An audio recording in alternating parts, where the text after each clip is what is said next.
Muy buenas tardes, bienvenido a todo el mundo a este nuevo webinar, tercero del ciclo sobre hacia dónde va la agricultura europea. Primero, después de las elecciones europeas, ya sabéis que dedicamos un primer webinar a hablar del futuro de las políticas, un segundo webinar a hablar de la rentabilidad y el webinar de hoy lo dedicaremos a hablar sobre el futuro de las explotaciones. Como siempre, invito a todos los participantes a que a través del chat nos formuléis las preguntas. Os recuerdo también para los que estéis interesados en los dos primeros webinars, si no pudierais haberlos visto, que están las grabaciones, podéis acceder a la grabación íntegra de los webinars, igual que se podrá acceder con posterioridad a la grabación de este. Y por último, decir que como el resto de la serie, este ciclo de seminarios lo hacemos desde la Fundación Cajamar en colaboración con la Asociación de Periodistas Agroalimentarios de España, y hoy contamos para la moderación y el debate en este webinar con Silvia Soria. Silvia, te dejo la palabra y adelante con el webinar. Muchas gracias por tu participación. Gracias, Ignacio. Y así es, vamos a tener por delante 90 minutos muy interesantes. Así es que lo primero, bienvenidos, tanto a los que nos veis en directo como a los que nos veis posteriormente en cualquier momento. Son las ventajas de la plataforma y de la tecnología. Y felicitar a la Fundación Cajamar por este tipo de webinars, como no a la plataforma Tierra por esto y por todo lo que ofrecen. También a la asociación, a mi asociación de Periodistas Agroalimentarios de España. Gracias por contar conmigo, porque es un auténtico lujo poder compartir estos minutos con los ponentes que hoy tenemos, y quiero agradecer especialmente a ellos que participen. Hoy vamos a tener tres maestros, tres grandes, cada uno en su área. Francesc Reguant, que es economista experto en sistemas agroalimentarios, después os doy una breve reseña de su trayectoria. Luego tendremos también a Javier Alejandre, técnico PAC, Energías Renovables y Seguros Agrarios en UPA, y a Ignacio López García Asenjo, coordinador PAC y Desarrollo Rural, Medio Ambiente y Agua de Asaja. ¿Hacia dónde va la agricultura? Ya lo ha apuntado Ignacio, es una pregunta muy interesante, concretamente la agricultura europea, y está más de moda que nunca. Las elecciones europeas de este pasado 9 de junio, cuando se emite en directo este webinar hace escasamente 2 días, por lo tanto está todo por decidir, pero han abierto más dudas, más interrogantes y más preguntas. ¿Se puede entender este giro? Porque ha habido giro político en Europa desde algún enfoque agrario. Alemania, sabéis que encabeza la lista de países que tienen más presencia. Luego está Francia, está Italia. Somos el cuarto en número de eurodiputados. Concretamente tenemos 61. ¿Eso es bueno? ¿Eso es malo? La crisis del campo, porque el 2024 va a pasar a la historia como el año de la más revuelta, de los tractores, de las protestas en todos los puntos de España. ¿Ha servido de algo? ¿No ha servido de nada?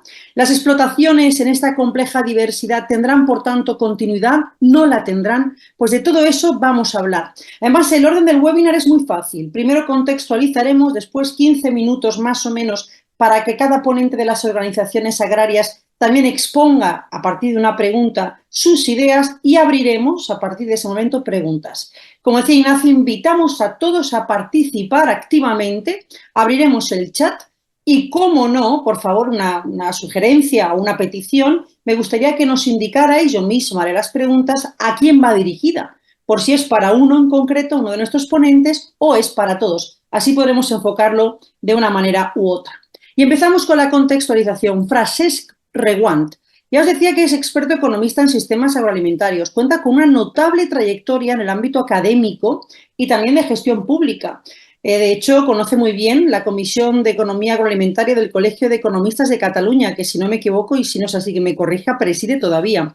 Pero también ha ejercido y cumplido roles significativos como director de Administración y Sistemas de Información, como director de Estudios y Prospectiva en el IRTA, como jefe de gabinete técnico del Departamento de Acción Climática, Alimentación y Agenda Rural de la Generalitat de Cataluña.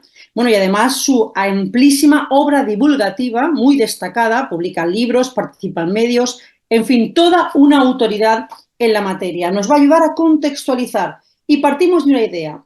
¿Cuáles son, a su entender, las cuestiones que están mal enfocadas en la política europea? Y, desde luego, que nos aclare esa perspectiva siempre tan interesante que hace en el blog que podemos ver aquí en la plataforma Tierra del propio Reguant sobre las dos agriculturas. Así es que bienvenidos, arrancamos y les dejo con Francesc Reguant. Bueno, muchas gracias por la presentación y muchas gracias a Cajamar, muchas gracias Ignacio. Bien, intentaré explicar, intentaré resumir muy deprisa muchas cosas, ¿no? La revuelta campesina para mí y para todos es una llamada a la reflexión. Nos ha sorprendido y ha modificado las ideas que teníamos. Y esto es importante. Esta frase de Mario Benedetti dice, cuando ya sabíamos las respuestas nos cambiaron las preguntas. Pues esto es lo que ha ocurrido. Entonces, simplemente no ha habido una causa que ha provocado la explosión de las revueltas, sino que ha habido una multiplicidad de causas que estaban soterradas, muchas de ellas, y que han emergido. Las cito, simplemente las leo, porque no me da tiempo, simplemente es para poder aportar en el diálogo. O sea, el agotamiento tras una coyuntura dramática de COVID, guerra a Ucrania, los precios bajos, la simetría de la cadena alimentaria, la inquietud ante la transformación verde, el impacto creciente del cambio climático, impacto en forma de destrucción de cosechas, etcétera, etcétera. Impacto de la tecnología en la dimensión de las empresas. Temor frente a nuevas tendencias, sobre todo de consumo. Bullying agrorural que ya venía de lejos, pero que se ha acrecentado con, digamos, a partir de propuestas estéticas sobre el medio ambiente. Falta de relevo generacional, el impacto del Pacto Verde y de la nueva PAC, en fin, incluso el cuaderno digital, todo esto crea inquietud y la burocracia que crea cansancio. Veamos. Pero de todas maneras hay una serie de temas. Esto nos ha removido las ideas que teníamos y por tanto vamos a analizar algunas de las cosas que hay que reenfocar. Una de ellas es las unidades productivas. Todo el mundo sabe, como todo el mundo sabe, todos los campesinos son viejos y además de viejos pues están a punto están a punto de la liquidación. Esto es absolutamente falso. Pero es que además de ser absolutamente falso, es una arma suicida, porque esta cultura de la vejez de la agricultura la defienden los sindicatos, la defiende el gobierno, la defienden las cooperativas, pero bueno, no tengo tiempo, o pueden hacer en el diálogo, pero seamos francos, o sea, los señores que están jubilados no tienen que figurar en este cálculo. O sea, pongo el ejemplo, mi suegra, que tenía 96 años, murió el año pasado, pues era uno de estos agricultores viejos, una señora que nunca había cogido un tractor. Esto, ¿qué está pasando? Que se están redibujando las unidades productivas. Están emergiendo empresas de servicios, agricultores que crean empresas de servicios y recogen todas las unidades, los titulares de la PAC que van desapareciendo. Esto es importante, porque si no vemos dónde están las unidades productivas, nos perdemos. Este es un tema. Otro tema es la ley de la cadena alimentaria. La ley de la cadena alimentaria se ha combatido con mucha fuerza por parte de los agricultores, precisamente porque no cumple bien el tema de pagar por encima del coste. No lo cumple bien porque no lo puede cumplir. O sea, esto es una ficción. Es una ficción pensar que los costes, cada cual tiene los suyos. Entonces, de hecho, esta cláusula no existía en la ley, pero se puso por presión de los sindicatos y lo aceptó el ministerio. Pero esto es un error. Es un error porque desfigura esta ley. Esta es una buena ley. Es una buena ley si le quitamos esta cláusula. Es una buena ley porque da muchas herramientas precisamente para defenderse en el mercado, para transparentar el mercado, para facilitar, para defender cualquier situación anómala, pero sobre todo para dar fuerza a la capacidad de negociación de las partes más débiles. Por lo tanto, aprovechemos esta ley y dejemos de buscar un objetivo que no tiene sentido. Este es otro tema. Otro tema es la dimensión. En Cataluña sobre todo, hay no sé, un mantra de que las agricultoras, las explotaciones tienen que ser pequeñas. Si tienes más de 3 ovejas, ya eres un oligopolio. Entonces, esta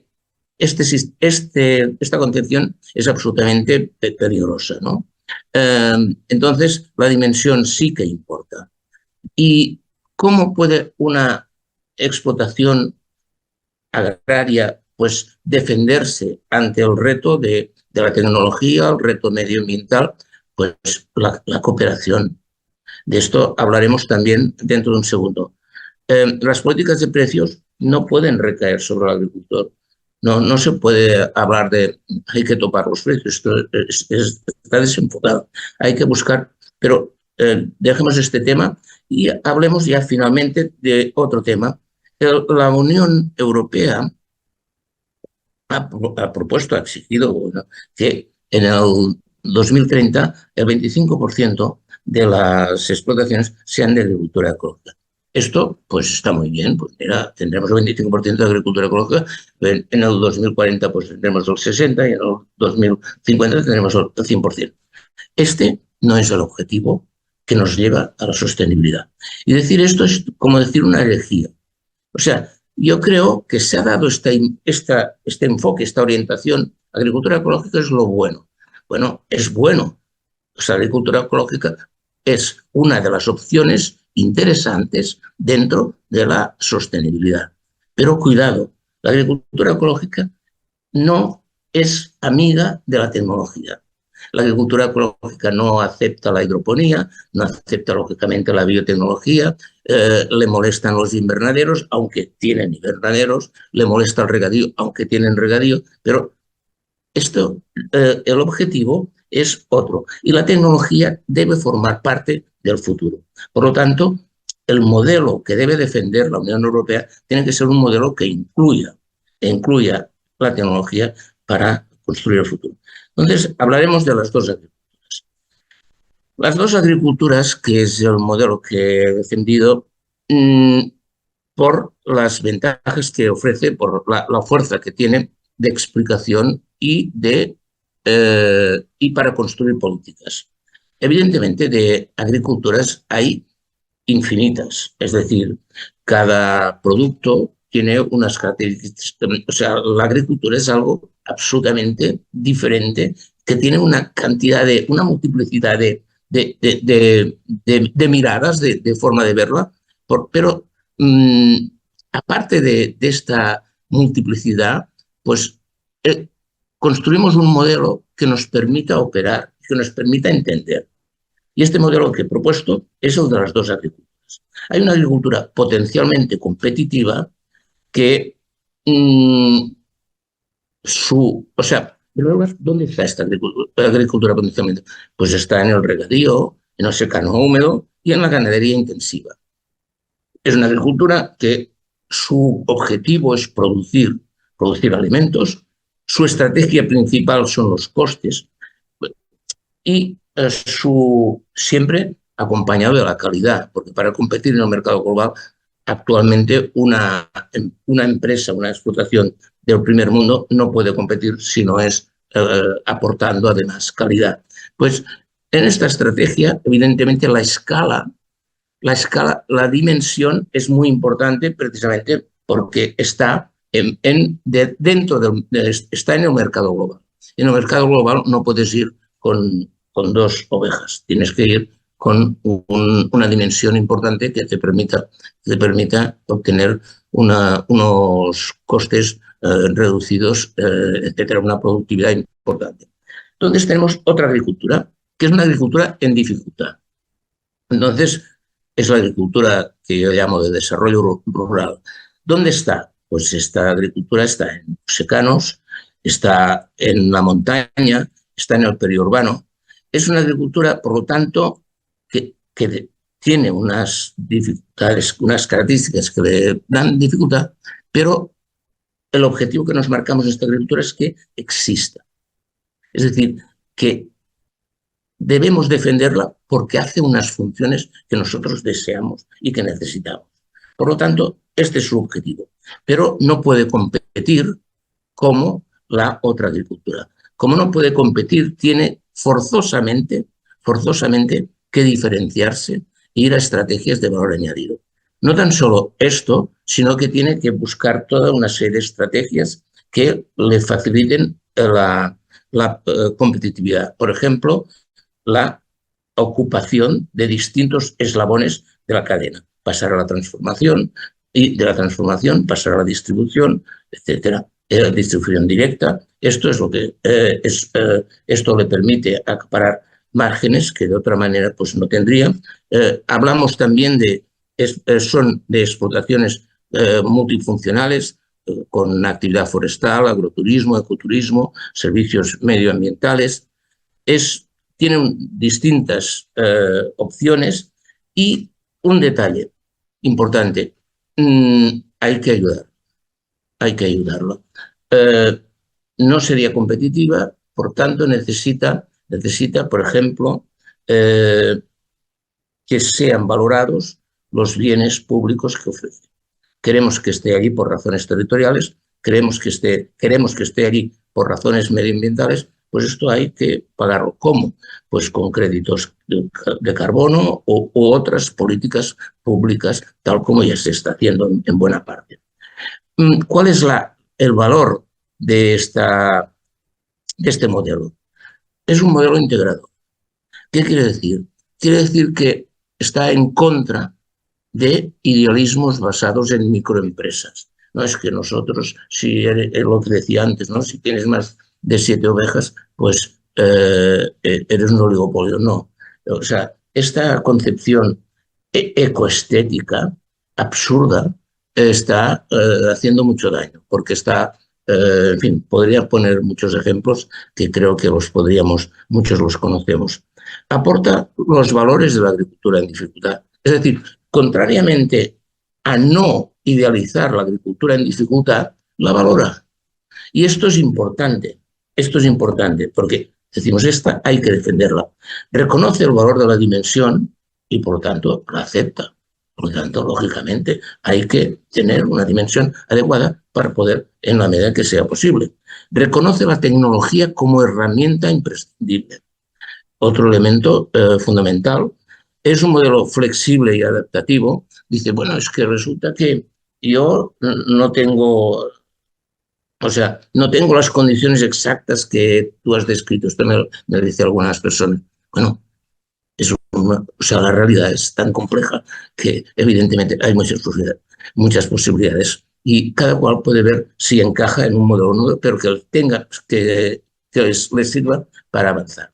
Entonces, este modelo apuesta por estrategias grupales, estrategias colaborativas, apuesta por el cooperativismo competitivo, apuesta por estrategias win-win. Voy a poner un ejemplo clarísimo. La integración ganadera, y que puede ser integración agrícola, ha dado muy buenos resultados. O sea, ha dado estabilidad a las explotaciones agrarias. Y esto es un modelo de integración, es un modelo win-win, es una estrategia win-win. Por poner un ejemplo, o sea, cooperativismo, estrategias win-win y una visión integradora de la cadena alimentaria. Es decir, la cadena alimentaria las barreras entre los distintos eslabones de la cadena están desapareciendo. Pues no es que están desapareciendo, se están flexibilizando. Hay quien coge 3 de la cadena, si hay, supongamos 5 eslabones, pues uno tiene 3, otro tiene 5, otro no sé qué. Hay mucha. Es decir, estamos en red. Y esta red empieza con la producción, bueno, de hecho empieza con los inputs para poder producir. Producimos, transformamos, distribuimos, vendemos, consumimos y reciclamos. Esto es la bioeconomía circular. Y la bioeconomía circular es para mí el conjunto al que nos debemos referir y trabajar exactamente, conjuntamente. Y este sería un poco el modelo que quería yo exponer. De una forma muy breve, lo lamento porque me gustaría poner ejemplos, porque pero no me saltaría todos los tiempos que se me están dando. Muchas gracias. Francesc, Sí, ¿ya ha concluido su exposición? sí. Muy interesante, la verdad, porque nos hemos quedado con ganas de más. Luego ya le digo que están llegando las primeras preguntas, porque ha despertado el interés de toda la gente que nos está siguiendo en directo desde este webinar. Pero como bien apunta, en esta nueva realidad o esa dualidad, porque el nuevo valor del modelo de las dos agriculturas nos abre nuevas preguntas sobre cómo buscar el equilibrio. Y en ese sentido vamos a pedir o vamos a ceder la palabra a Javier Alejandre, que es técnico en PAC, en energías renovables y seguros agrarios de la UPA, que como bien saben todos, y si no lo apunto, es la Unión de Pequeños Agricultores y Ganaderos. Bueno, Javier es figura clave en esta organización en la que lleva implicado muchos años, desde el año 1996. Ha mostrado y ha demostrado en estas décadas especial interés en cuestiones que hoy nos van a venir muy bien en su exposición, cómo mejorar prácticas agrícolas, el tema de la sostenibilidad, la gestión de recursos, el efecto y el freno del cambio climático. Representa hoy, por tanto, a nuestras organizaciones y no olvidemos que UPA es una de las que tienen peso. Si no me equivoco, y si no es así, por favor, Javier también me corrige, superan ya los 80.000 agricultores representados. Pues bien, hilando ese concepto de la dualidad de las dos agriculturas, Javier, te presento y te planteo la primera pregunta. ¿Qué modelo de agricultura entonces debemos plantear con la realidad que tenemos? ¿Se pueden hacer compatibles esas dos agriculturas que clarísimamente ha expuesto hoy Francesc en esta ponencia? Sí. Buenas tardes. Efectivamente, bueno, primero quería agradecer a la Fundación Tierra la oportunidad que me brinda de participar en este webinar tan interesante. Creo que ha sido un acierto total y probablemente un acierto, no sé si suficientemente buscado, el hecho de que haga coincidir el webinar con, bueno, pues con la reciente elección del Parlamento Europeo. En ese sentido, quizá la primera consideración que me gustaría hacer es que nosotros desde UPA somos unos claros defensores del modelo de producción europea, somos claramente europeístas. Esto me parece importante señalarlo porque quizá en ese concepto que enunciaba Francesc de la revuelta campesina del sector, bueno, pues quizá ha habido voces que pudieran llevar a pensar que estaríamos mejor fuera de la Unión que dentro de la Unión Europea. Bueno, pues en ese sentido, nosotros manifestar nuestro total y absoluto convencimiento de que el futuro pasa por más Europa, necesariamente, asumiendo que Europa se equivoca. Se equivoca con el Pacto Verde tal como se planteó. Francesc ha enunciado solamente los compromisos respecto a la agricultura ecológica, pero también podríamos hablar de la reducción de fitosanitarios o de fertilizantes o de antibióticos. Es decir, plantean unos objetivos teóricos, políticos, nada realistas, seguramente no, sin ningún tipo de respaldo técnico y de impacto que avale esas orientaciones, y probablemente ese sea uno de los elementos que nosotros hemos identificado como razones dentro de esa situación que Francesc apuntaba de no una causa única, sino una multitud de causas. Pensamos que esa desafección de parte del sector viene por ahí. ¿Por qué no se ha entendido? No se ha entendido. Entonces, desde ahí, nosotros lo que manifestamos es que el futuro pasa, insisto, por más Europa, pero por dar sentido a las políticas y hacer políticas, digamos, con una base técnica y científica clara. Es decir, con esto también quiero apuntar al hecho de que para nosotros el cambio climático seguramente es el reto más importante que tiene la agricultura. Se ha presentado el Pacto Verde como la respuesta de la Comisión frente al cambio climático. Entonces, nosotros lo que decimos es, hay que responder, la sociedad debe responder debe responder la sociedad europea y la sociedad mundial. Este no es un problema solamente europeo, es mundial. Y la agricultura también tiene que dar sus pasos, pero tiene que ser un contexto, como digo, de la lógica posible y donde la tecnología jueguen su papel y al final sean objetivos que puedan llevarse a cabo y que sean razonables. Insisto, para nosotros este es el camino y en ese sentido, bueno, pues esa es la primera consideración importante que hacer. Cuando decía el modelo europeo, yo creo que el modelo europeo, si por algo se caracteriza, es porque es un modelo de agricultura familiar. En ese modelo de las dos agriculturas que propone Francés, ese análisis, porque al final no deja de ser una división, yo puedo estar de acuerdo y y de hecho estoy de acuerdo en que las dos son posibles y son necesarias y hay que hacerlas convivir, pero detrás de esa realidad está la política agrícola común y la política nacional. Y lo que nosotros defendemos es que realidades diferentes no pueden ser tratadas de forma igual y que de alguna forma, claro, sería muy interesante tener mucho tiempo para poder discutir sobre estas cuestiones, pero en su enunciado, en su exposición muy somera, se apuntaba a que un modelo necesita de más ayudas que otro. Bueno, pues este es un poco también el fundamento nuestro. Y junto con esto, también lo que defendemos es que necesitamos un modelo de agricultura familiar, donde el agricultor, el ganadero, sea el centro de la política y donde, como dice un amigo, las decisiones se tomen en torno a una mesa camilla y no en un despacho. Con eso también lo que quiero enfrentar es, y poner encima de la mesa, una realidad que cada vez empieza a ser más importante en el contexto nacional, y es la entrada de fondos de inversión. Esta es una cuestión que no es menor. En pocos años se ha reducido la superficie de cultivos arables en más de 700.000 hectáreas que han ido a cultivos leñosos.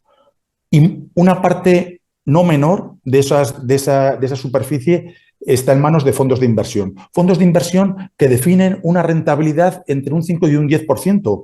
Y a mí me llama mucho la atención cómo los agricultores estábamos en la calle en febrero o marzo de este año y se publicitaban inversiones de este entorno. Entonces, son realidades radicalmente diferentes que nos muestran una situación de fondo que hay que abordar y que tenemos que ser capaces de discriminar.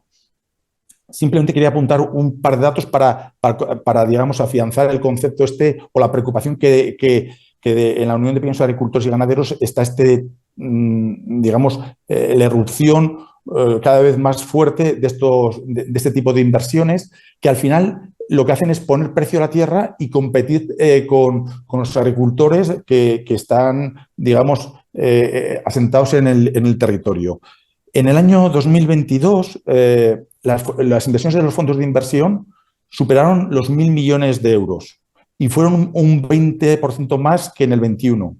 Y en el 23 no están los datos cerrados, pero un estudio apunta ya que se iba a superar los 2.000 millones, es decir, se iba a duplicar la inversión que ha llegado de fuera del sector a, bueno, pues eso, comprar tierras, a arrendar tierras para hacer una apuesta que casi todas, como os decía, iba en la línea de cultivos leñosos. Por lo tanto, eso está ahí. En el sector de los seguros hay un tema que cada vez nos preocupa más y estamos estudiando, y es que en un sistema con fondos limitados, y esto lo introduzco también para el debate, el dinero es el que es, el apoyo público es el que es, tanto de las comunidades autónomas como del Ministerio. Lo que estamos empezando a estudiar es qué porcentaje de esos recursos se están destinando a apoyar, porque hoy no hay diferencia, pólizas que están contratadas por estos fondos de inversión. Porque al final es una cantidad no menor, es significativa, muy significativa, y lo que hace es detraer recursos que se podrían destinar en un porcentaje superior de apoyo hacia ese otro modelo más de agricultura familiar. Con la agricultura familiar no estoy defendiendo digamos, esa agricultura testimonial a la que hacía referencia de unas cuantas ovejas. Nosotros somos agricultores, vivimos del campo, pero es verdad que hay una realidad muy diferente y la pluriactividad también es una realidad presente en el campo español con, digamos, situaciones muy diferentes según las comunidades autónomas. Hay una variabilidad importante. Entonces, bueno, estos apuntes yo lo quería dejar encima de la mesa para, en todo caso, luego poder hablar sobre ello. Un elemento que me parece también relevante de cara a este futuro, hacia dónde vamos y qué elementos pueden influir en el futuro próximo de la agricultura, es la digitalización. La digitalización, yo personalmente como técnico, quizá he de confesar tengo una cierta frustración respecto a cómo el sector ha entendido el reto de la digitalización. Asumiendo que es un sector que, digamos que con los matices estos que se comentaba anteriormente de si está muy envejecido o es, digamos, maduro, pero en todo caso no es un sector nativo digital, esto es cierto, y siempre los cambios suponen cierta vértigo. Lo que no es tampoco menos cierto es que el dato, como concepto, es una poderosísima palanca de cambio. Necesitamos conocer lo que hay en nuestra explotación para poder tomar decisiones. Y hasta hace no mucho tiempo estaba el cuaderno y el agricultor fino pues apuntaba muchos detalles que le podía permitir tener criterio a la hora de tomar decisiones, y ahora eso está muy superado con, bueno, pues eso, el cuaderno de campo, con el Big Data y con, digamos, compartir datos de una forma global para poder llegar a entender los puntos críticos de nuestras explotaciones y a partir de ahí poder tomar decisiones adecuadas. La frustración que decía viene de la mano de que se ha trasladado al sector la idea de que el cuaderno de campo es un elemento de control, un elemento impuesto por la administración para controlarnos a los agricultores y a los ganaderos y para recabar indicadores que puedan ser presentados en este nuevo modelo de PAC, de resultados. Bien, este es el gran error, en mi opinión, porque el cuaderno de campo debe ser entendido por el sector como el principio de la recopilación de datos que nos permita su análisis y a partir de ahí poder tomar decisiones adecuadas, poder identificar, como decía anteriormente, esos puntos críticos y a partir de ahí poder evolucionar. Esta es la cuestión relevante y este es, creo, el reto que tenemos. Y ahí lo que quiero lanzar es que me preocupa que en este punto vuelva a haber otra vez dos agriculturas con dos velocidades. Aquellos que entiendan, y ya lo están entendiendo muchísimas explotaciones, que el dato es clave, y otros que se enroquen en una situación de decir esto me supera, no quiero más cargas y al final no evolucionen. Me preocupa y junto con esa situación concreta pues me preocupa todavía más cuando detrás del dato hay el uso de mucha maquinaria y de mucha tecnología que es costosa. En ese sentido, pues las explotaciones más familiares de pequeño o mediano tamaño, el único futuro que tienen, y ahí me parece uno de los retos importantes, es el uso compartido de maquinaria, el cooperativismo, el utilizar elementos comunes, elementos que serán probablemente fundamentales en el futuro próximo en cuanto a reducción de costes, pero que probablemente una explotación familiar de tamaño mediano no pueda asumir por sí misma y habrá que buscar y ser imaginativo para proponer nuevos modelos. Y por último, para cumplir con el tiempo, independientemente de que definamos o estemos de acuerdo de que todos los agricultores que figuran o todos los perceptores que perciben o que figuran en la PAC no son agricultores, lo que es cierto es que tenemos el reto del relevo generacional. Es cierto, es decir, y hay una cuestión que a nosotros nos preocupa, simplemente apunto un dato, y es que la mitad de los jóvenes, de los nuevos solicitantes de ayudas, y ahora hablo de solicitantes de ayudas, de agricultores que se acercan a la profesión, solo la mitad solicitan ayudas públicas de incorporación y de mejora, y el resto no lo hace. Eso nos lleva a pensar que hay algo que no está funcionando. Seguramente tenemos que revisar el modelo establecido de incorporación a la actividad. Yo creo que es una cuestión no menor que nos debe llevar a proponer nuevas alternativas, sobre todo en esa agricultura menos competitiva, en esa agricultura donde al final hay muchos factores limitantes, pues efectivamente tenemos que probablemente proponer una agricultura o una incorporación, un modelo de incorporación que atienda a la realidad multifuncional que tiene esta agricultura y donde busquemos una compensación con otros complementos de ingresos. Yo creo que estoy ya en tiempo. Me gustaría también, si acaso luego, hablar de la ley de la cadena, porque efectivamente es una cuestión clave, es una cuestión que en nuestro caso la Unión de Pensiones de Agricultores y Ganaderos lo ha trabajado mucho para esta evolución y que seguramente hay algún elemento que yo no estaría del todo de acuerdo con lo que ha comentado Francesc y que si luego en el turno de debate pues podríamos comentarlo. Muchas gracias. Gracias, Javier. Bueno, pues llevamos ahora mismo más o menos media hora y ya estamos poniendo encima de la mesa temas como la reconfiguración o la necesaria reconfiguración, lo de la ley de la cadena, que bien apuntado Javier y Francesc, ideas de estas dos agriculturas, la idea de que la agricultura ecológica no es la solución por lo de que no es amiga de la tecnología y lo que necesita una y lo que no.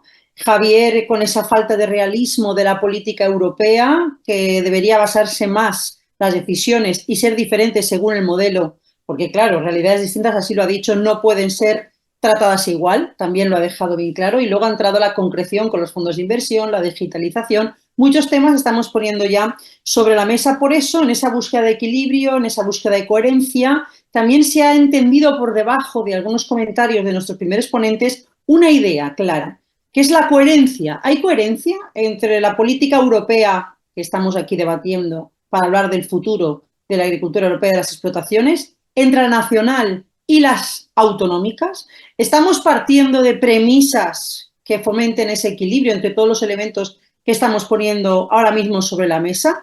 Nos interesa también esas respuestas y en este sentido Ignacio López García Asenjo va a intentar también posicionar y presentar sus ideas.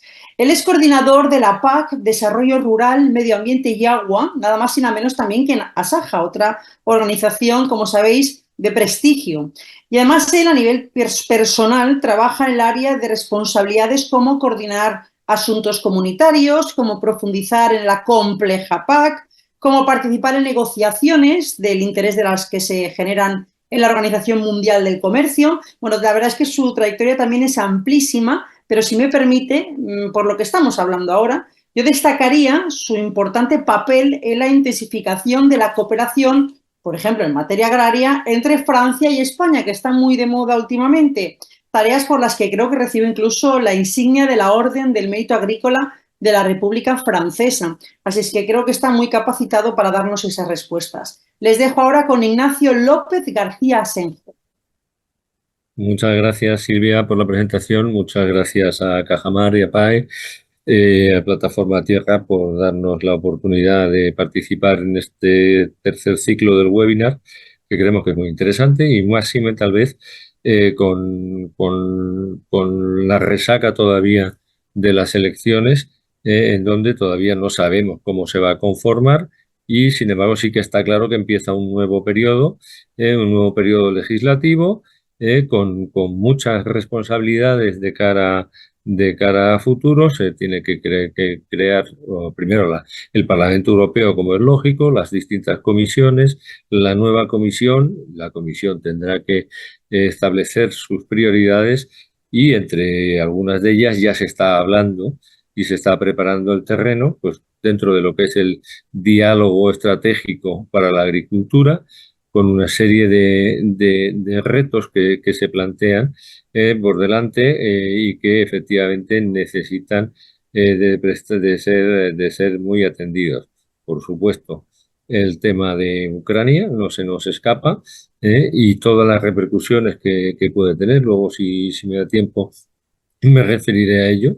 Las preocupaciones que han habido y que se han demostrado en las movilizaciones que hemos tenido con el tema de la adaptación al Pacto Verde de Timmermans de la anterior legislatura, y hemos visto que todo esto ha degenerado en una serie de movimientos de protesta por la excesiva burocracia por un lado y por los excesivos requisitos que se plantean por otro y por la falta de requisitos que se piden a nuestros competidores.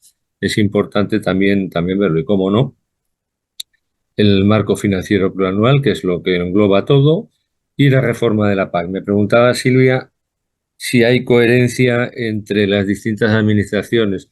Pues bueno, no solamente creo que no, sino que es que dentro de cada una de las administraciones a veces también falta esa coherencia. Es decir, estamos viendo como ahora, como consecuencia de una serie de factores, se están revisando reglamentos de base de la PAC, que empezó a funcionar en 2023, se están revisando reales decretos y entonces hoy lo que ayer era imposible, resulta que hoy ya no es tan imposible, sino que es bastante probable. Y de hecho estamos a la espera de lo que salga. Entonces, es importante mantener esos criterios para poder vislumbrar qué es lo que queremos, que al final todos estamos hablando de qué es el modelo de agricultura que deseamos y es lo que tiene que hablar la Unión Europea, España y las distintas comunidades autónomas.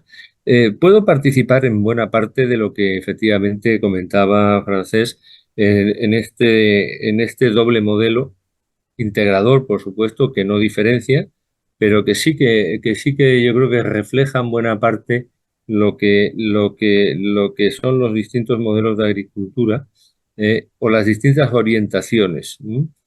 Y es un proceso que muchas veces nos llega solo por la vía natural, otras veces por la vía de imposición legislativa, por abandono, por cansancio, por rechazo de la propia normativa.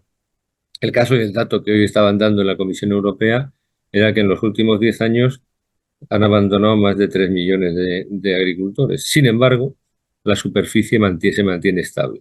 Es verdad lo que comentaba Javier con el tema de la conversión de tierras de cultivo a leñosos, es cierto, pero estamos en el mercado y esto es claro. Hay un dicho me parece que lo comentaba, no sé si era Nacho en el primer webinar, es decir, la agricultura es rentable, lo que pasa es que para algunos agricultores o para muchos agricultores no lo es. Ahí es donde encaja un poco el problema, cómo podemos organizar todo esto.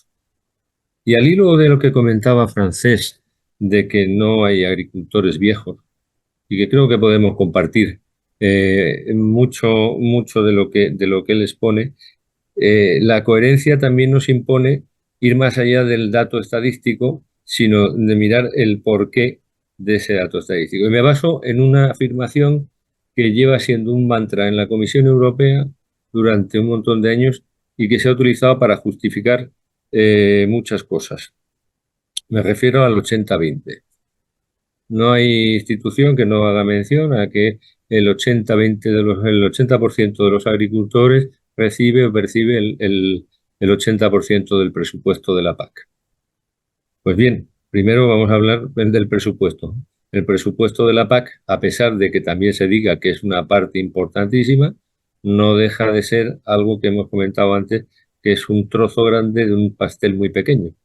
Es decir, el presupuesto europeo se nutre del 1% más o menos del PIB del conjunto de la Unión Europea y de ese 1%, el 33%, es una tercera parte más o menos ahora, es lo que se lleva en la política agrícola común, que a su vez tiene un componente medioambiental que obliga a que más de un 35 o 40% se destine también a lo que es objetivos medioambientales y climáticos, con lo cual ya está haciendo también tarea de recompensar ciertos bienes públicos. Y qué mayor bien público que el de alimentar a la población. La PAC, muchas veces lo hemos dicho y creo que es necesario repetirlo cada vez más, no es una política estrictamente para los agricultores, sino que es fundamentalmente para los consumidores, para poder conseguir que tengan unos precios asequibles,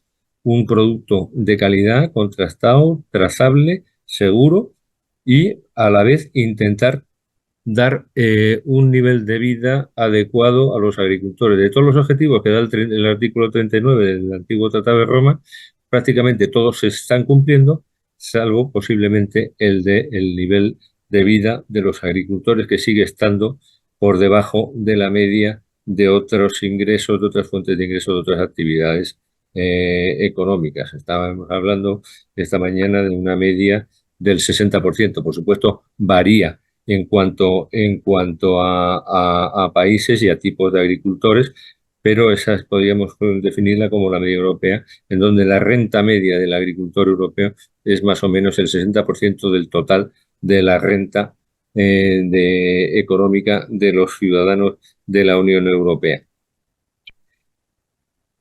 El 80-20, como estaba comentando antes, se dice muy alto y muchas veces se repite mucho, diciendo que el 80% del presupuesto va a parar a un 20% de los agricultores. Siguiendo un poco la senda de Francés, ¿quiénes son esos 20? Ese 20%. Resulta que cuando se calcula, la comisión reconoce que son aquellos que perciben más de 5.000 euros de ayudas de la PAC. Es decir, que estamos hablando no de una microagricultura, de un pequeño productor, pero sí de lo que empieza a considerarse como el umbral de la profesionalidad. Es decir, a partir de ahí, entonces parece ciertamente lógico que sea precisamente ese 20% que a su vez ocupa el 80% del terreno, tiene en sus manos el 80% o incluso más de la producción y es el quien realiza las inversiones y genera posiblemente mayor empleo, pues quien pues sea el foco de atención de la PAC. Con lo cual, creo que es un tema que debemos tenerlo siempre claro a la hora de hablar de los gastos de la PAC, ponerlo primero en contexto sobre el total del presupuesto que corresponde, qué medidas tiene que aplicar y a quién se destina. Si es coherente o no, pues yo muchas veces tiendo a pensar que no. Me gustaría pensar que sí, pero creo que no siempre como del todo. Muchas veces la politización o incluso el propio sistema que tenemos nos hace llevarnos de una política que en principio debería ser netamente económica a una política un poco más ideologizada. Entonces, hemos visto cómo se han planteado una serie de imposiciones que luego vemos que nos va a costar cumplir. Estamos hablando del Pacto Verde, hemos visto que aquí hay muchos temas que ya se está planteando su revisión y posiblemente en el próximo mandato veremos ciertas reformas dentro del propio Pacto Verde, si no hablamos de que se quede aparcado o se elimine, pero probablemente pueda reformularse muchas de las medidas, incluso adaptar los tiempos y los calendarios para poder acercarse un poco y hacerlo viable para la agricultura.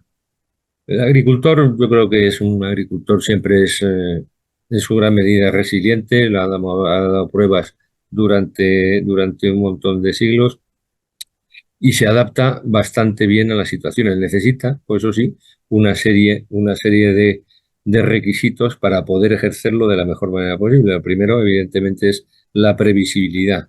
Tiene que saber por dónde va la política y que la política que se marca no va a ser revisada o reformada a los 2 o los 3 años. Tiene que planificar una serie de inversiones y no son inversiones propias de una fábrica de tornillos, sino que conlleva en ganado, conlleva arrendamientos, conlleva inversión en maquinaria y eso es importante a la hora de definir cuál es la política. Segundo, evidentemente la coherencia, es decir, las medidas que se adopten tienen que tener significado, tienen que servir para algo, tienen que estar bien coordinadas entre las distintas administraciones y no que sea cada administración quien eche la culpa al otro diciendo que es que no, esto viene de Bruselas o viene de Madrid o viene de la comunidad autónoma.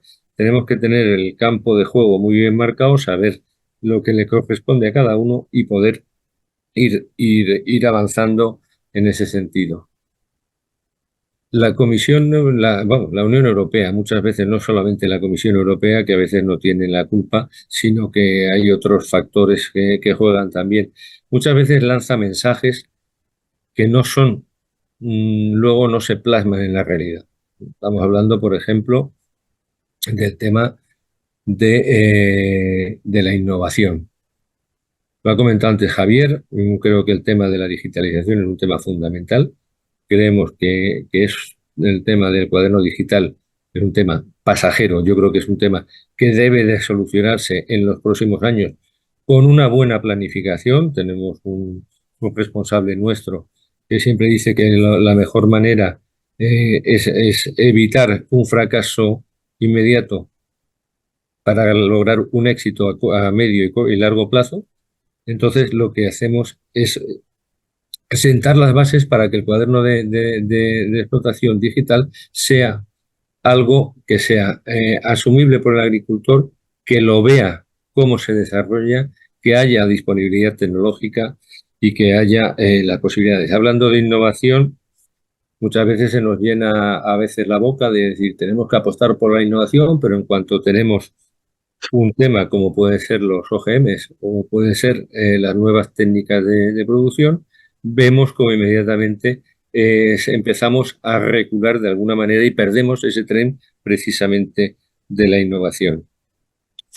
Yo creo que son temas todos bastante interesantes y quiero terminar esta primera parte con un tema que nos afecta mucho, que es el cambio climático y sobre todo para España, pero ya lo que ahora es España puede ser una realidad en los próximos años en otros países. Siempre decimos que España es un laboratorio para el cambio climático y en este aspecto creo que un tema en el que todos participamos es la importancia que la Unión Europea tiene que darle ya al regadío. Yo creo que con el regadío tenemos que apostar. Lleva innovación, lleva digitalización, lleva relevo generacional, lleva incluso dimensión. No hay que olvidar que las explotaciones que se están volviendo más grandes están normalmente en manos de los jóvenes agricultores o de sociedades, de comunidades de bienes, de herencias, etcétera, que no han querido dividir precisamente para dotarse de esa economía de escala que les pueda permitir. 1/3 de la superficie agrícola de España produce el 65% de la producción agrícola. Yo creo que es un dato suficientemente relevante para apostar por un regadío sostenible, por supuesto, digitalizado y además España es puntera en el uso sostenible del agua en el regadío. Gracias.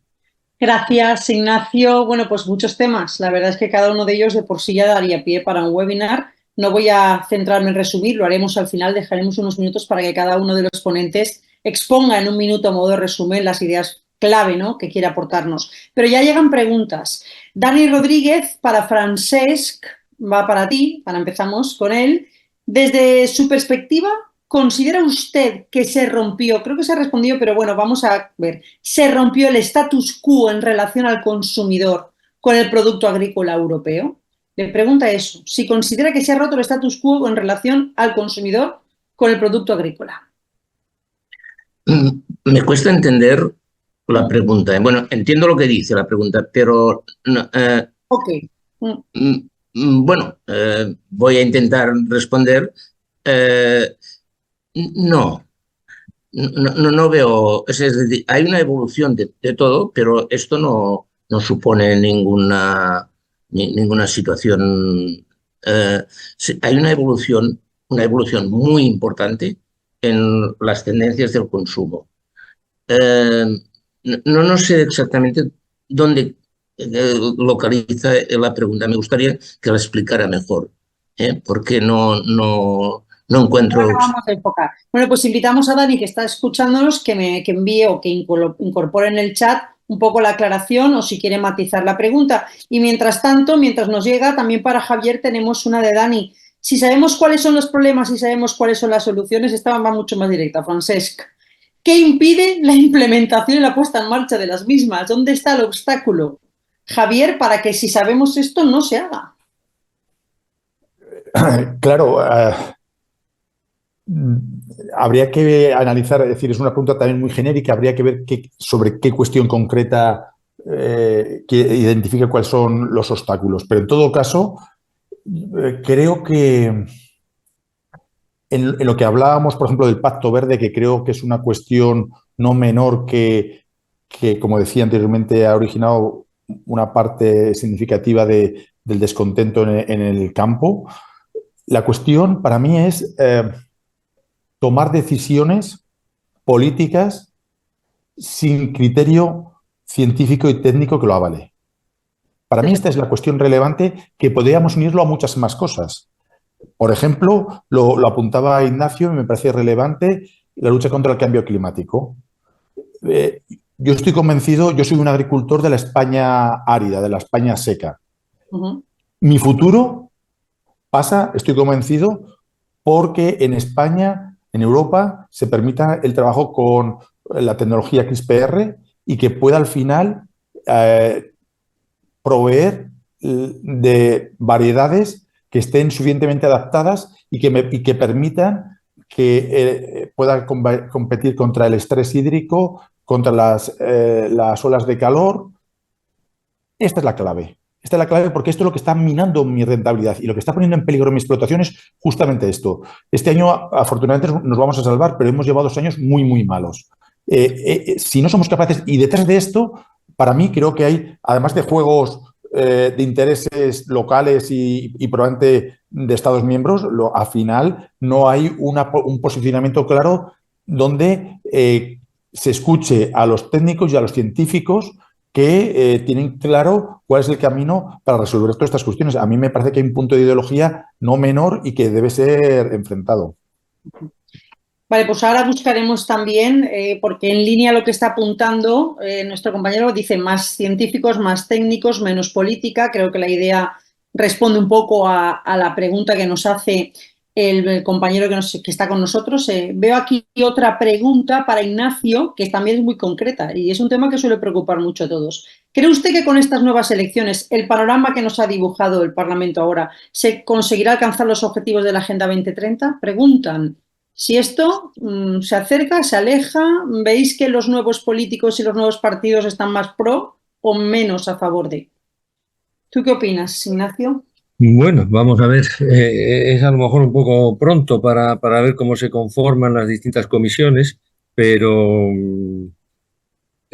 tal vez no sea tan, digamos, la fragmentación no sea tan grande como inicialmente se podía temer.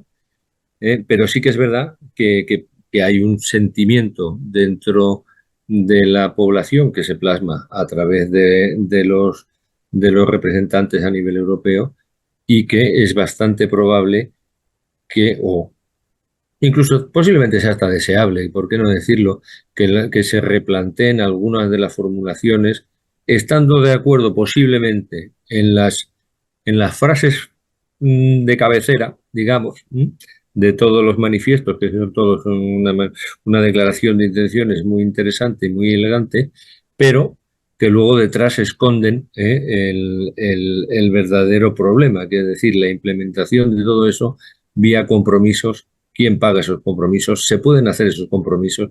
Es fundamental tener, como decía Javier, la referencia científica, la referencia académica y un estudio de impacto serio.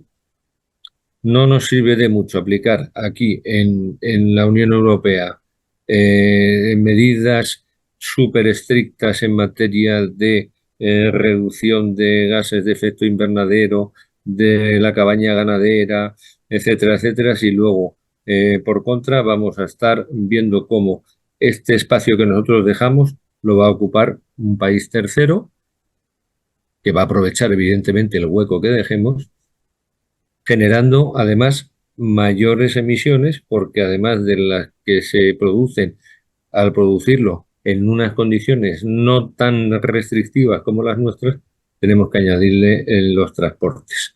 Entonces, yo creo que hay que tener atención a eso. Creo que va a haber mucho debate, creo que es posible que haya bastante debate. Creo que en el asunto, en el trasfondo, hay otros muchos aspectos que también nos van a condicionar. Es decir, tenemos, como decía antes, la integración de Ucrania. Y Ucrania, por decirlo en forma bruta, es como meter a Brasil dentro de la Unión Europea. Es un competidor que es enorme, que es una potencia agraria y que evidentemente va a haber que pensar muy bien cómo se hace esta integración para que no sea traumática ni para uno ni para el resto. Ujú. El Pacto Verde, la descarbonización, el comercio, las cláusulas de espejo, todo eso son temas que seguramente vayan a estar encima de la mesa. Se está trabajando, como decía antes, con el diálogo estratégico, está la premisa de la autonomía estratégica alimentaria detrás. Yo no sé si las cláusulas de espejo al final irán más o menos para adelante, pero sí que parece ser que la Comisión sí que lo tiene muy presente. Vamos a ver cómo se plasma todo esto. Gracias. Nos aclara Dani, Francesc, Dani nos aclara la pregunta inicial. Disculpad si ha sido error mío, debo haberlo leído mal. Dice, desde su perspectiva, ¿considera usted que se rompió el status quo en relación al consumidor con el productor agrícola europeo? Status quo es el estado de las cosas. Entonces, ¿considera que está roto ese vínculo consumidor y productor?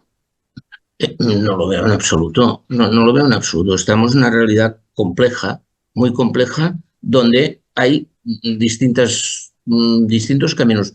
Lo que precisamente se ha expresado, antes quizás era más simple, pues había unos agricultores allí y había otros consumidores a los que se llegaba por una serie.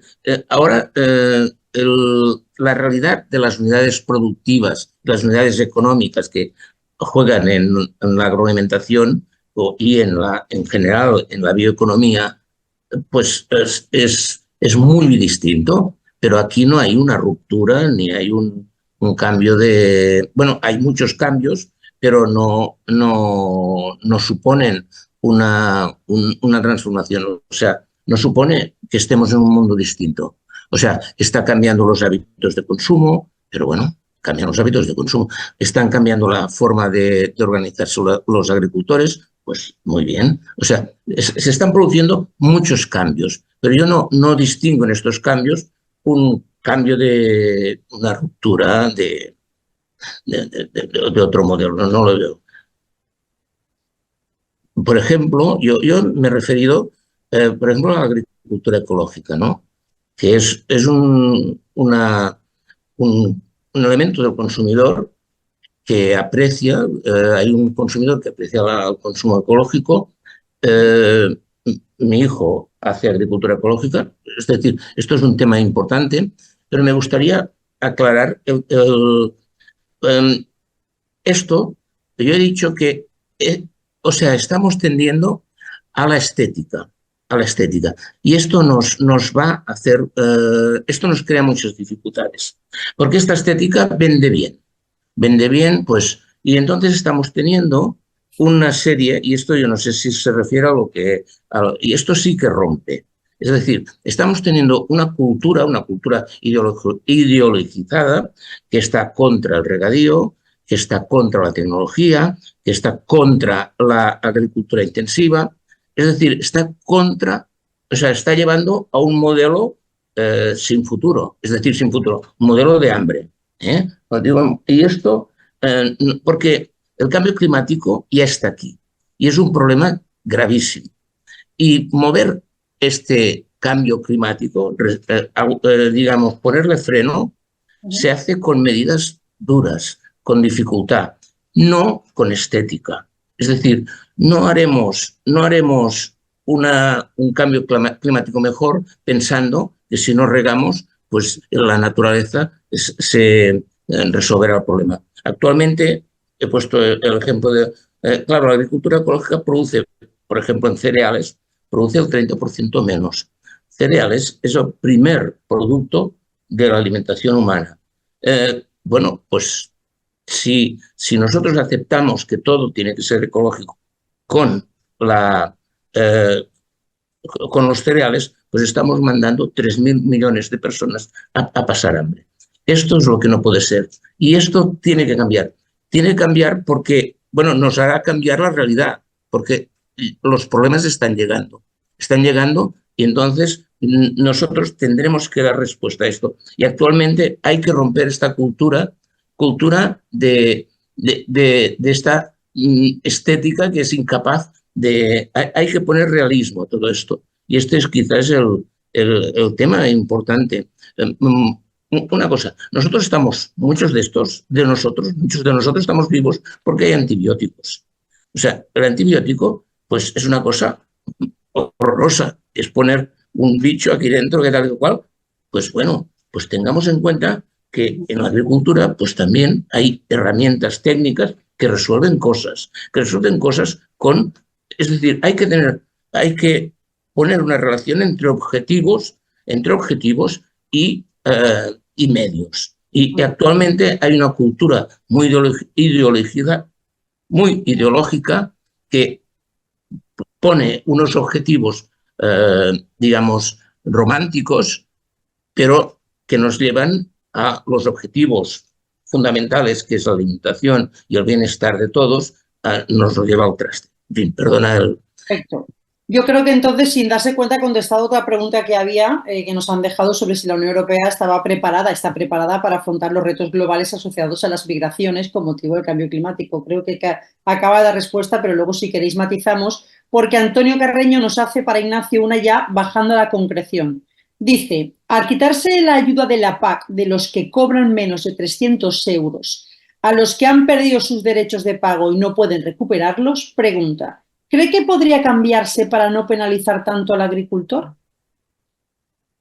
¿Crees que hay posibilidad de que esto cambie y no se penalice al agricultor? Que algunos, como aquí apunta, han perdido la ayuda de la PAC, etcétera. ¿Crees que hay opciones ahí? Bueno, creo que implicaría cambiar primero el reglamento base. Creo que hay unos límites mínimos que establece la propia Comisión Europea.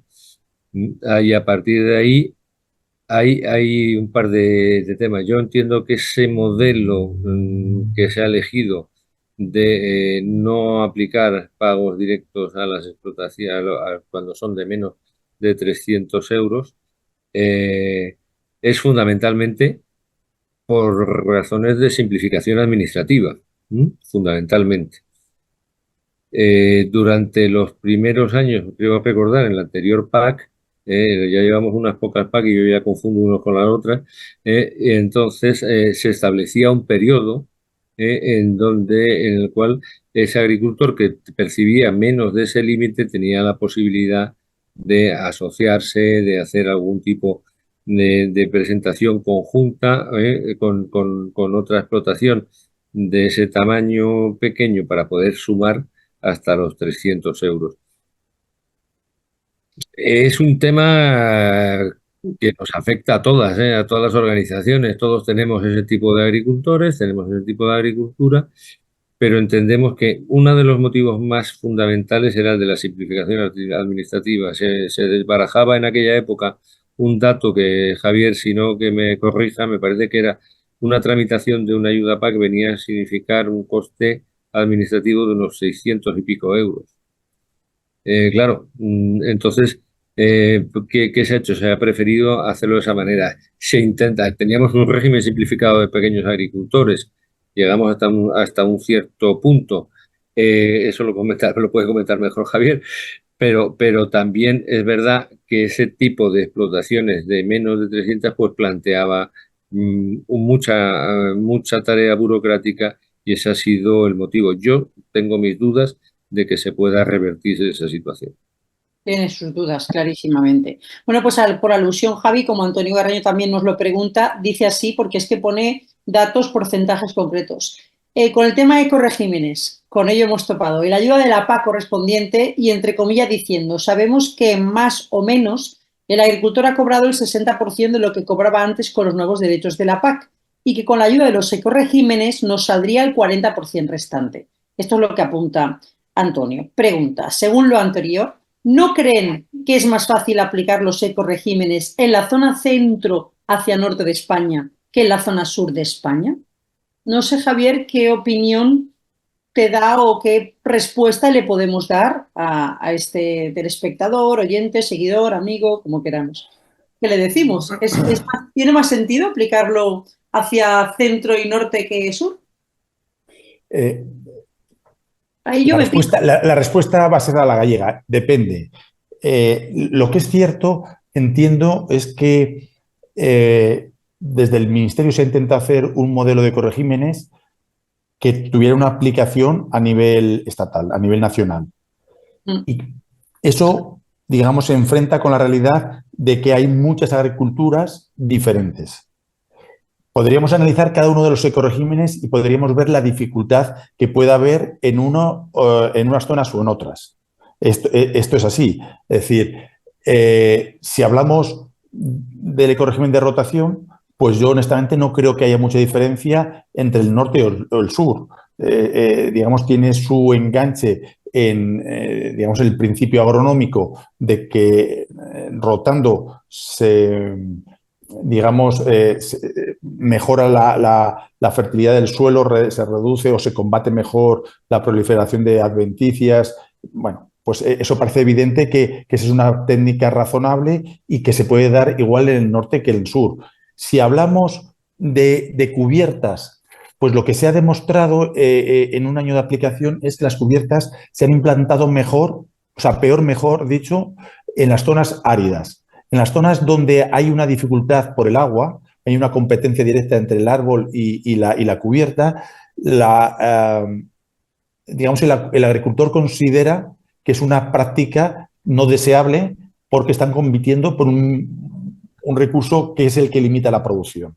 Y en ese sentido podría entenderse, y de hecho así está pasando, en el análisis que se ha hecho del primer año de aplicación de la nueva PAC, que justamente ese ecorégimen ha tenido una menor implantación en las zonas áridas. Si llegamos a la simplificación de que las zonas áridas están más en el sur que en el norte, pues a lo mejor podríamos plantear.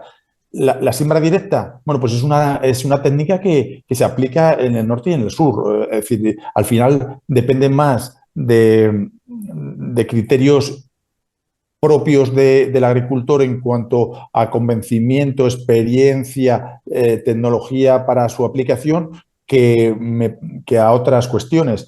Por lo tanto, ahí no vería tanta diferencia. En definitiva, lo que quiero decir es que habría que aterrizar y analizar cada uno de los ecoregímenes, y justamente la circunstancia que os he dicho de que los ecoregímenes, sobre todo de cubiertas vegetales, han tenido un peor acomodo en las zonas áridas, ha llevado a que ahora en la modificación del PPAC se contemple una flexibilización justamente para esas zonas, porque de alguna forma la Administración ha sido consciente de que no ha tenido el efecto deseado o la aceptación deseada, ¿no? Por lo tanto, ahí sí que podríamos entender que sí que hay esos matices.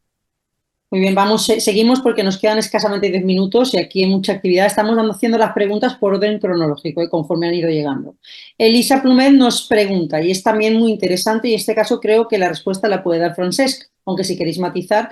¿El debate sobre apostar por el agricultor profesional o por el agricultor parcial está desfasado o habría que profundizar en él a la hora de distribuir las ayudas?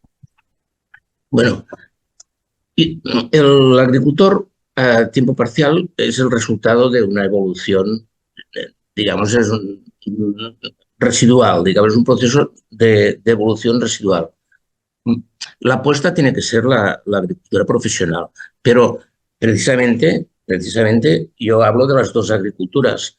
Muchas veces la agricultura a tiempo parcial forma parte de esta segunda agricultura en dificultad. Por lo tanto, y yo defiendo las dos agriculturas. La agricultura en dificultad no siempre es a tiempo parcial, pero forma parte también, la agricultura a tiempo parcial forma parte de esta agricultura en dificultad. Las dos son necesarias, está bien. Hay que dar esta oportunidad de producción agraria. Sí. No sé si queréis, Ignacio, Javier, profundizar en la idea. Vamos, porque tenemos todavía dos preguntas que me gustaría plantearos. ¿Queréis añadir algo respecto a esa idea? Bueno, creo que como dice Francés, no es cuestión de excluir a ninguno. Evidentemente, sí tenemos que apostar por la agricultura profesional porque creemos que efectivamente ahí es donde está, digamos, digamos, la masa crítica, si se puede decir, no solamente de en cuanto a población activa, sino también en cuanto a factores de producción, empleo y producción misma y ocupación del territorio. El otro modelo, evidentemente, y está perfectamente implantado y sería impensable que no existiera en muchas zonas de nuestro territorio. Posiblemente lo que haya que ver un poco mejor es un poco la estructura de cada una de esas explotaciones.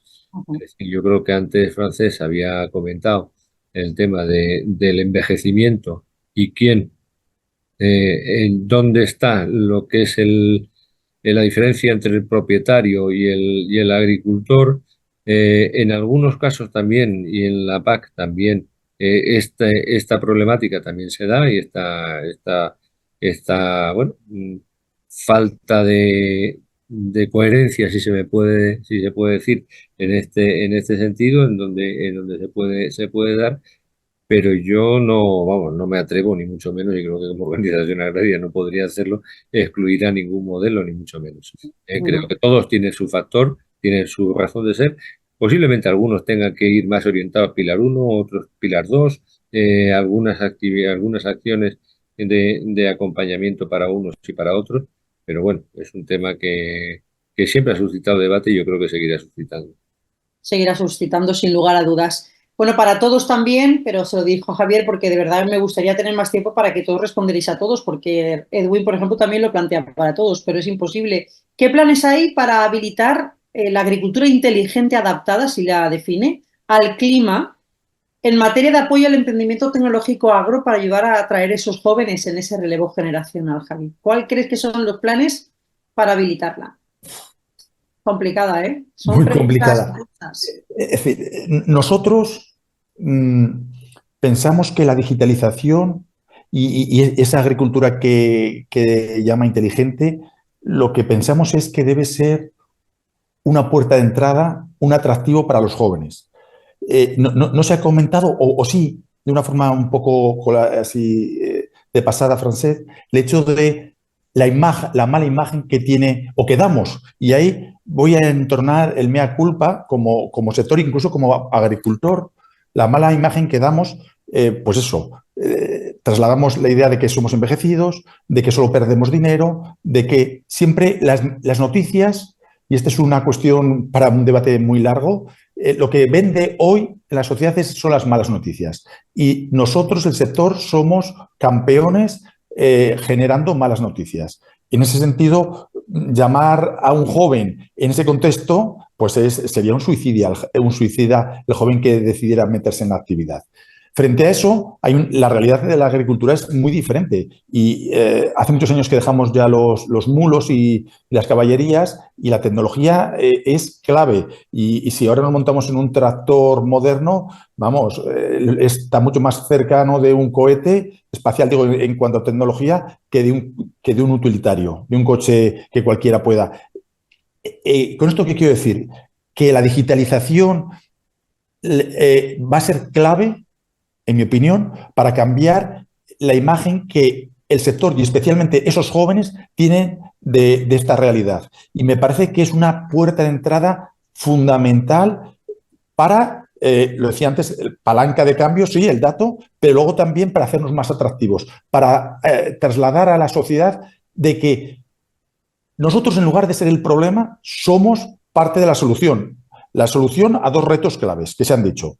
Cambio climático, me parece que es fundamental. Somos digamos, una actividad que podemos fijar carbono y tenemos que trabajar en esa línea. Y luego dar de comer. Y ahí la tecnología tanto en lo que hablamos de XPR como la digitalización son claves. Y esto me parece que es fundamental trasladarlo. Y ya como nos queda escasamente 5 minutos, Manuela Fernández ha fijado un comentario, yo creo que es el libre, por supuesto, que cada uno puede decir lo que opina, y Francesc ya cree que oponer, yo discrepo con ese concepto, pero bueno, oponer la agricultura ecológica a la industrial le parecía una cuestión ideológica. Yo creo que no estás oponiéndola, yo creo que más bien estás intentando que No, entendamos que hay que compatibilizar de no, alguna manera. no. Pero luego te hace una pregunta, es su opinión, dice, ¿es incompatible la agricultura ecológica y el regadío? ¿Es rentable? O sea, aclárale un poco a Manuela ese enfoque.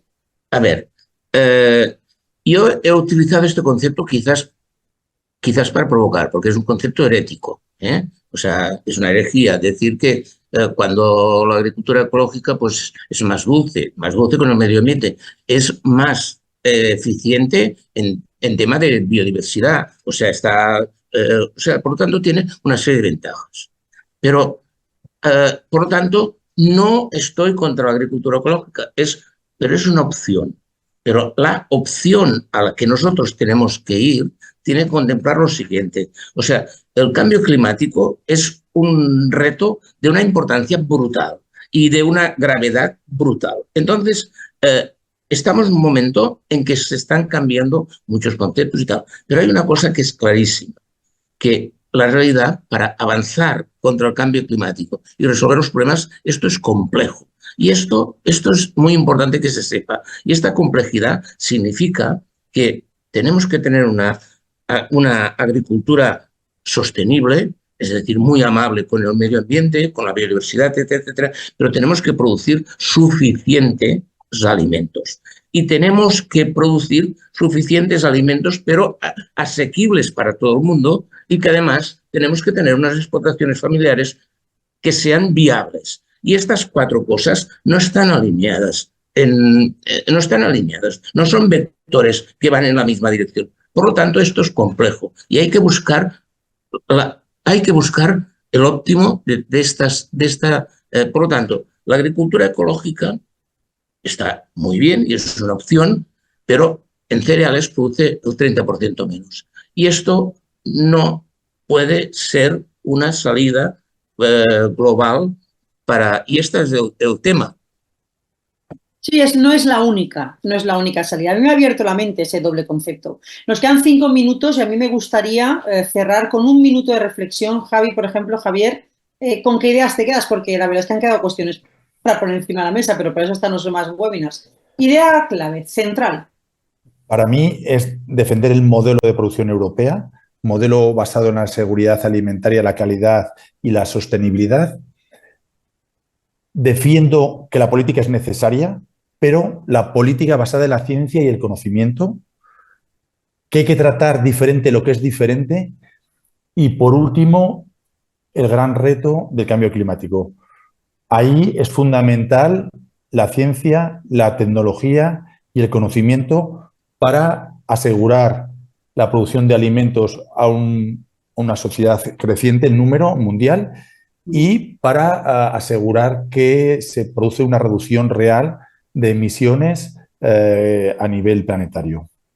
Como idea centro. Ignacio, en un minuto de todo lo que hemos escuchado, ¿cómo lo podríamos darnos esperanza? Bueno, yo creo que hay vía para la esperanza. Yo creo que sí que podemos pensar que habrá agricultura más allá de las elecciones europeas, que seguiremos teniendo agricultura. Y hay un factor importante que comentaba Francés en sus escritos y que también lo ha enumerado, pero creo que es fundamental en estos momentos, que es desmontar el bullying rural. Creo que recuperar la imagen del agricultor, de la actividad agraria, de la ganadería y de la producción para ofrecer alimentos a nuestros agricultores, a nuestros ciudadanos, creo que es absolutamente vital. A partir de ahí, todo se puede explicar. Yo creo que a partir de olvidarte de una imagen compartimentada del agricultor que se ha comentado antes, que para unos es bucólico, para otros puede ser como culpable o criminal o culpable de todas las cosas, para verlo como una actividad absolutamente necesaria. Gracias. Y en un minuto, Francesc, para cerrar, nos queda un minuto para las 6. Estoy de acuerdo con los dos ponentes que acaban de hablar. Por lo tanto, yo insistiría, a mí me preocupa muchísimo la cultura, este romanticismo que está tomando decisiones que frenan, que dificultan que las buenas decisiones. Porque el luchar contra el cambio climático no es gratis. Requiere un esfuerzo, requiere unos costes y, por lo tanto, no podemos estar soñando con cosas que nos van a ir contra el objetivo. Y los objetivos es sostenibilidad, pero hay que alimentar a todo el mundo. Y así nos vamos. Muchísimas gracias a los tres, también a toda la gente que nos ha seguido. Deciros que están llegando felicitaciones hasta desde Venezuela. Les mandamos un beso, los amigos de Venezuela, y también algún resumen como el de Palmira, que dice que ella al final se queda con la idea de que menos política y más conocimiento, que yo creo que también lo compartimos todos. Muchísimas gracias y para seguir fomentando ese conocimiento, les esperamos en el siguiente webinar, el próximo martes 25 de junio, sobre actores del futuro. Hablaremos de jóvenes, innovación y tecnología. Muy buenas tardes.